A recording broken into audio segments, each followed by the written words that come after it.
What's going on, everybody? Welcome to 2026. Today, we are with Cody out. He's out fishing. Cody, who are you? What you got going on, boss? Well, my name's Cody Roswick. I have a guide service here in North Dakota. I kind of cover the whole eastern part of the state.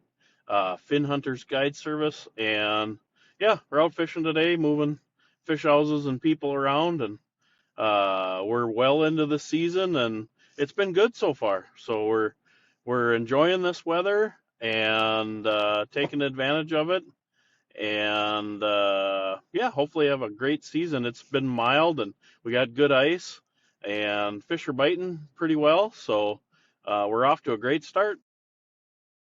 Excellent, Cody. Tell us more before we get into the actual nuts and bolts of the fishing. Tell us more about the ice conditions. We've been hearing all year that it's been really good.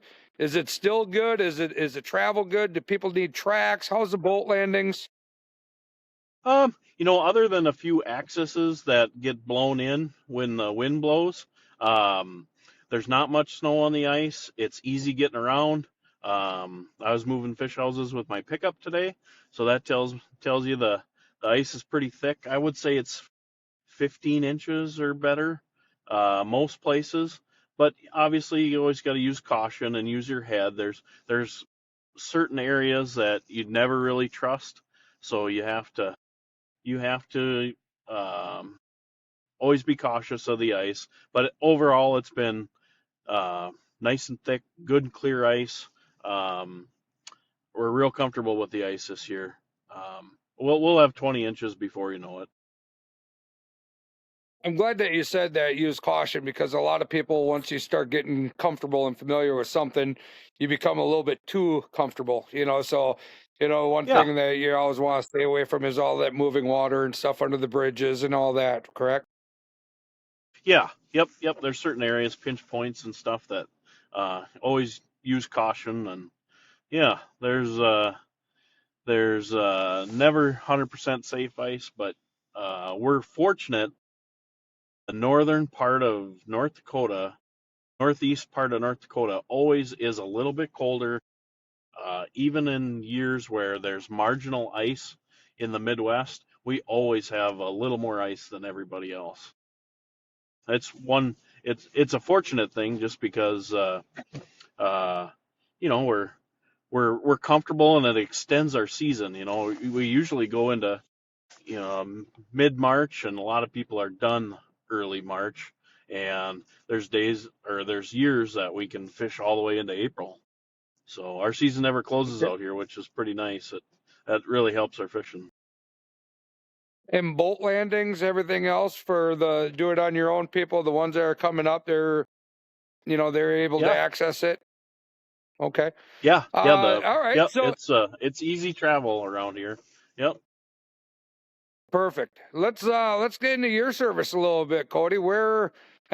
So lodging, do you have any specific lodging? They can stay at the hotels, they can stay at the resorts. What do where do you pick your people up? How Yeah. does your day or how does your program work?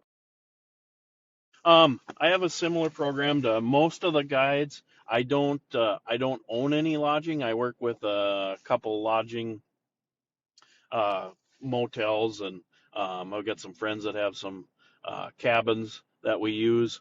But for the most part, I help people set up their lodging with good recommended places to stay. I'm over on the east side, and then I cover a pretty wide area. I'm not just on Devil's Lake.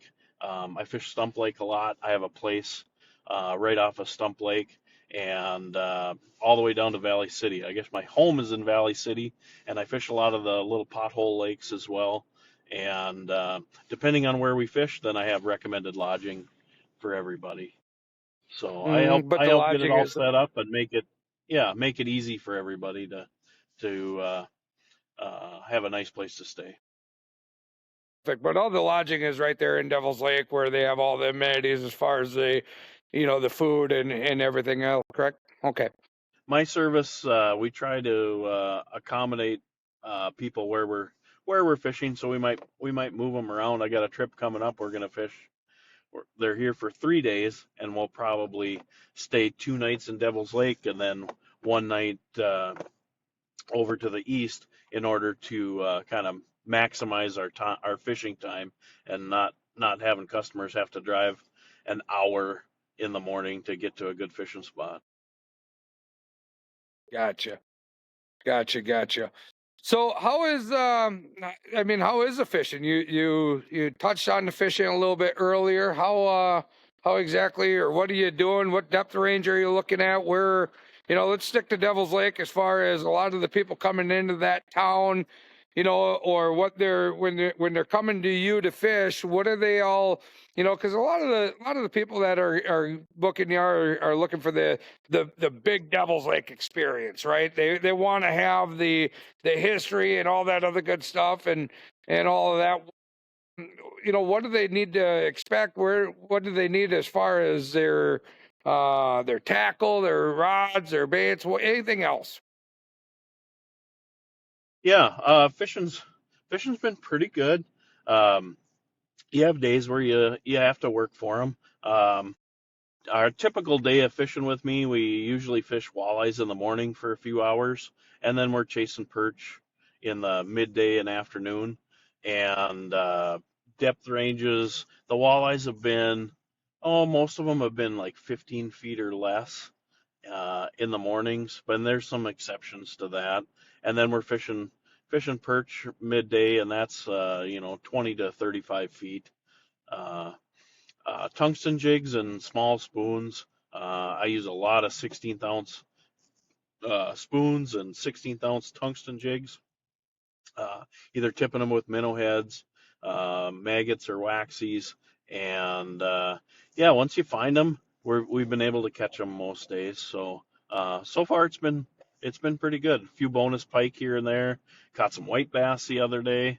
Yeah, we've been having a good season so far.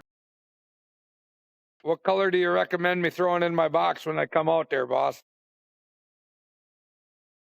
Oh, you can't go wrong with white, chartreuse, gold. Um, your confidence colors. Wonder Bread is always a color my customers like. Seems like when you have a couple rods with Wonder Bread, everybody flocks to that particular color. And I think I used to be in the tackle business and sold fishing tackle, so I know how important color is to everybody. But usually, just getting a little piece of meat in front of them is the real ticket. I tell people all the time, and especially in the summer, they say, "What colors works best?" And I tell them brown because you got to get that half a night crawler in front of them, and then they have a hard time passing it up. Love it. Love it. It's kind of like me and a donut. I get it. Yeah, yeah, yeah. You put something tasty out there, they usually can't help themselves. Yeah. That's great. Cody, is there anything else that you want to pass along to everybody? I know that you have some guides or some clientele that you're out, entertaining today, so we don't want to take too much of your time, and we greatly appreciate it. But is there anything else that you want to pass along about your services or anything else?